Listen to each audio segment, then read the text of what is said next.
Alright guys, today I'm going to be testing one of the most influential books ever written on human relationships.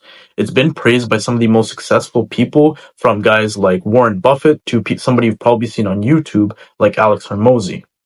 This book, it's been around since the 1930s, and in my opinion, when a book can stand the test of time for nearly a century and people are still praising it, you know that it holds a lot more genuine value and genuine wisdom compared to a lot of the books that we see today that have been made for quick money or to gain followers. And the book that I'm talking about is How to Win Friends and Influence People.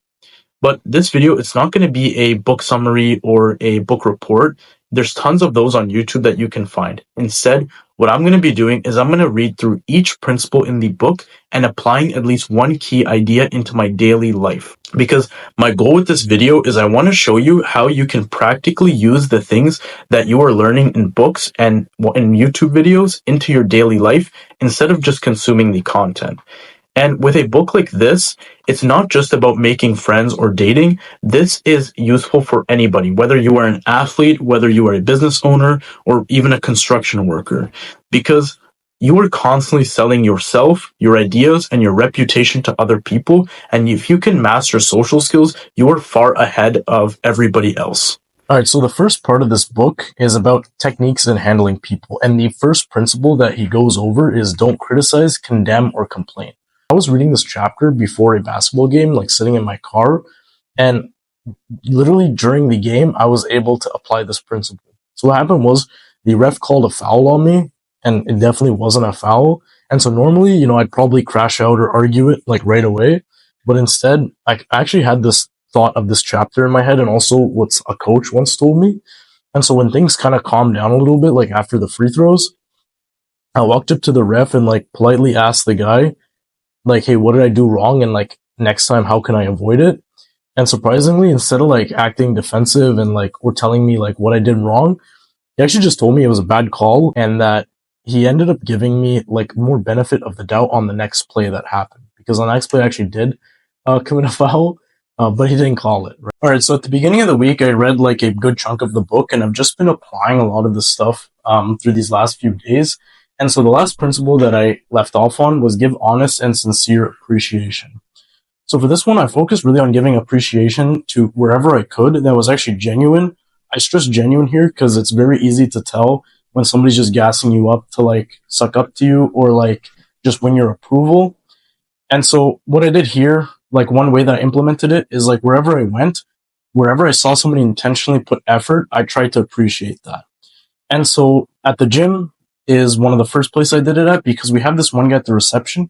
He always cleans a lot, and then also he always makes sure to like let us stay at the gym until actual closing time, whereas a lot of people will close early. So that's one place that I appreciated. And then the other thing where I gave appreciation that I usually don't is with work. Whenever somebody submits a deliverable, you usually just look at it. You look for anything that might go wrong before you actually approve it.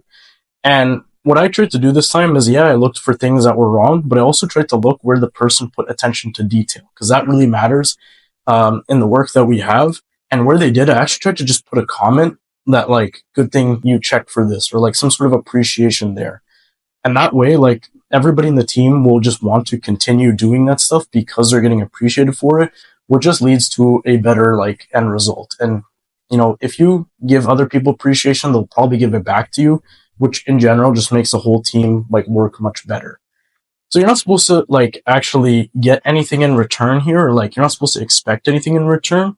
But about the gym example, like this is where like you can actually get benefit too. So I happened to lose my like key card, and so the guy just let me in. And on my way out, like instead of me having to pay for it, he actually already registered a new one for me and just gave it. Whereas like, you have to actually pay for it, and you have to like do some paperwork associated with it. He kind of just gave it to me for free. And I really think a good chunk of that is because like I already have a rapport with him. So next principle that I was implementing this week is arouse in the other person an eager want. And I read this one before I was teaching. So my plan was to kind of use this when I was teaching a student. And so I tried to do this like already, like before I actually start teaching, like give the person some motivation, because I'm only with them for like probably 1 or 2 times in the week, and they need to be consistent with their stuff. And so usually the motivation stems from like, hey, do you want to get into this program? Do you want to get into this career? Or like the parents are putting pressure. But with this one student I had, like none of those things really appealed to him because he's younger and also like he's just not thinking about those things right now. And so I had to like figure out what is his eager want. And what I realized is that him and his brother, he has a twin brother, and they're very competitive with each other in things like video games. But when it comes to school, his other brother will usually like wash him. So he kind of doesn't feel like the reason to try. But what I tried to explain to him this week was give him like a blueprint and like step by step instruct him on how in the next test he could actually get the better grade and without telling his brother kind of shock him a little bit, right? And what I noticed is like this is the most consistent he's been. That's the only thing I'm trying to get him to do right now is just be consistent, and by like reminding him that of his eager want to like beat his brother and like be competitive, I've been able to get him way more consistent than like any other time before.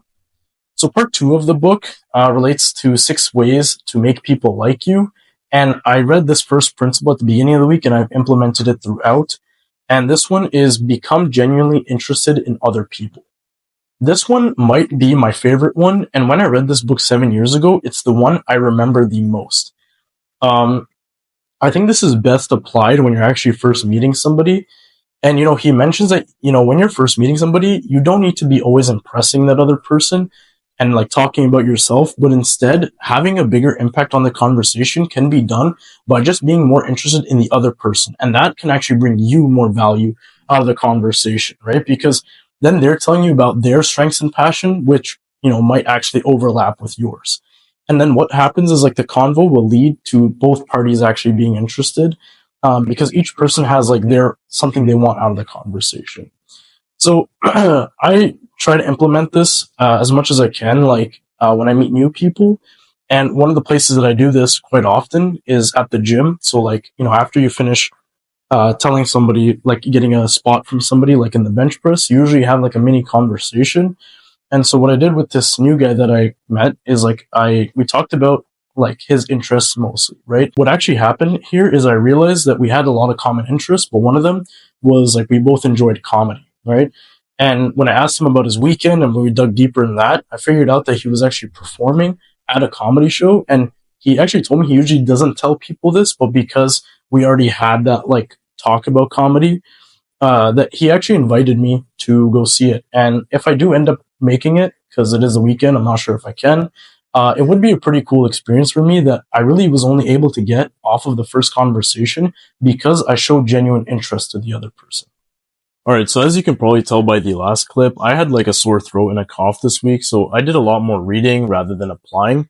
But the next principle that we were at is to smile more often. And I think this is a good principle to have more so in the back of your mind, because to be honest, like smiling at the beginning of a conversation, it doesn't always come naturally to me. Like if something's funny or something's pleasant, then like I'll just naturally smile.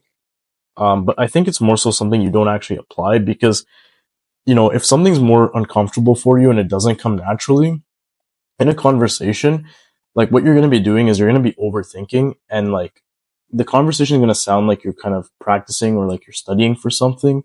And, that just like disproves everything like about this book. Like it just ruins everything in the conversation. So to be honest, the smiling principle, I didn't apply it too much. But it is something I'll keep in the back of my mind. Same thing with the next one, which is to remember a person's name and like use their name in conversation. This one's interesting and, it sticks with me because my name isn't very common to say. So when people would at least try and say it, whether it was right or wrong, like I did actually have a lot of appreciation for that. So what I did here is I tried to use it in like text messages. If I had like a first text message with somebody or like I was sending an email out to somebody, I tried to use their name. But again, this one, I think it's more so better to just keep in the back of your mind. But the next principle, which is be a good listener, encourage others to talk about themselves. This one I did use quite a bit. And although it sounds a lot like number one, which is to be genuinely interested in people, that one's more so a mindset versus this one's a lot more applicable where like, when you're trying to ask a follow-up question, try and do it in the interest of the other person. And so this one went really well because what I noticed is like when I was having a conversation with my colleague, I made sure to let him go kind of the course of his question instead of me asking follow up questions right away. Because to be honest, I have a tendency to like low key, I will like interrupt people when they talk to ask them questions because my mind runs a lot faster than the conversation is going. And so here I tried to just slow it down. And when it was time to ask a question, I tried to apply the next principle, which is to talk in terms of the other person's interest. I usually do this anyway, but here, because I let the conversation go a little further, the question I was able to ask was a lot more in depth. And it's like such a win-win situation because for you, you get to learn about somebody's interests, which they are generally an expert, they have expertise in. So that means you're getting a lot of solid advice and you're also getting to know somebody on a deeper level.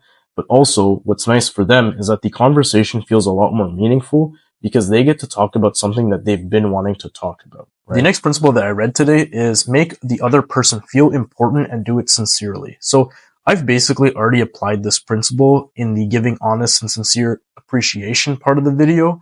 And so I wanted to kind of switch it up and approach this in a way to make yourself feel more fulfilled, productive, and, just work better and feel better through this principle. And that's by trying to give yourself importance, right? What that means is have a clear goal on what you want to do, how you can heal people's pains and serve other people, because a lot of importance actually comes from how other people can be impacted by your decisions and your actions, right? So you often see this with a guy who just had a kid where, they tend to smarten up and they tend to work harder because they realize that someone actually depends on them. Another way is like, how do you think religions work, right? It makes the follower feel important because God told them to do such and such, right? So keeping this mindset and working on your why in life, your purpose, what kind of pain that you can heal in the world, that can be one of the things that make you feel more important, right? And the thing is, you might not have your demographic or your person yet because you just haven't gone through enough in life. And so my suggestion for you here is think about your future self, right? You know, think of like your actions right now helping that person in the future. And that's how you can actually gain some more importance in your life, doing, the things that you think you should actually be doing. And that will actually make that person, your future self, more proud. So the next section of this book is about winning people the way of your thinking. So persuasion. And so for me personally, I am not an easily convinced person. I question a lot of things, and I actually find enjoyment in actively disproving things that I think are false and instead convincing people why my ideas are correct. And to do this without creating a bunch of enemies and having a bad reputation, I have to follow Dale's first principle, which is that the only way to get the best of an argument is to simply avoid having an argument. Because even if you win an argument, what will happen is you'll probably hurt the other person's ego and you'll probably create a lot of friction that's just going to be very hard to overcome, especially when you are arguing about things like people's technical knowledge. So you're hurting their ego in that sense, people's philosophical point of views, or, even worse, people's religious beliefs. And so if you do want to convince somebody of these things of your way, following these next principles is very key. When trying to win people the way of your thinking, oftentimes one principle isn't enough. And so for me, the situation that I am in is that the project I'm working at involves a lot of design decisions, right? So especially for our user interface, this is very impactful on the work that I have to do, but also what the product looks like. And so I have to take it very seriously. I can't just brush things off. And so when there is something I, disagree with, instead of jumping right in and saying, I think you're wrong, or, I don't agree with this, I have to use Dale's second principle, which is to begin in a friendly way. How I do this is I genuinely ask the person about what goals they are trying to accomplish for with this change. And what this does is it naturally lets the other person do a lot more of the talking, which is one of Dale's other principles. And it leads us to finding a common ground, right? And it's a common ground where I'm able to be a lot more sympathetic of the other person's ideas and desires. So I'm not just steamrolling the conversation, because you can also do that when you have a lot more authority, but you tend to rub people the wrong way. And so if I can confirm their goals, I can also get them to say yes immediately, which is another key principle. After we do agree on a goal, we have that groundwork in place, I'm able to share, the changes that I actually want. And if I'm able to frame it in a way that it plays to our common goal, it doesn't seem like I'm demanding the person, but instead it makes the other person feel like, they had input and that it was partly their idea. Thing is, there can still be disagreements, and so I have to remind myself of another key principle, which is to try and view it from the other person's point of view. There could definitely be something that I'm not seeing, and for that reason, I actually could be wrong. And if I am, I try and admit it quickly, because you don't want to be hanging on to something and, causing arguments and friction when there isn't a need to, especially if you're the one causing that. And thing is, even after doing all this, I can still feel very strongly about my idea, but the other person isn't convinced. And so there are some additional principles that Dale mentions. One of them being to dramatize your ideas, right? So for me, what this means is presenting my idea in a bigger picture way. Right now, I could be talking in one medium, which is just trying to convince the person, through my words. But what I could do is actually pull up a demo and, try and start implementing my idea. That can be way more convincing to somebody because they already see that somebody else has put skin in the game. So these are a few principles. I kind of chunked them all together because that's what you're supposed to do with, a book like this. Is you're supposed to have a bunch of tools in your toolbox, and it's supposed to be kind of a mindset change because a lot of these ideas do play into one another. The third part of this book is how to be a leader. I won't be going through it in this video. Instead, I will be reading it on my own at a much slower pace because I have other projects that I want to shift focus on. But I will be providing updates, through different mediums like maybe shorts or a community post. Because as of now, I do believe that I was able to accomplish my two goals of teaching you something new about social skills and also showing you how you can implement these things into your daily life, along with, anything else you read or anything else you watch on YouTube, how you're able to actually integrate them into your daily life instead of just consuming them. So that being said, thank you for watching the video. If you learned something new, if you did implement any of these into your life, I would like to hear it in the comments below. And if you can like the video, that'd be much appreciated. But other than that, see you guys later.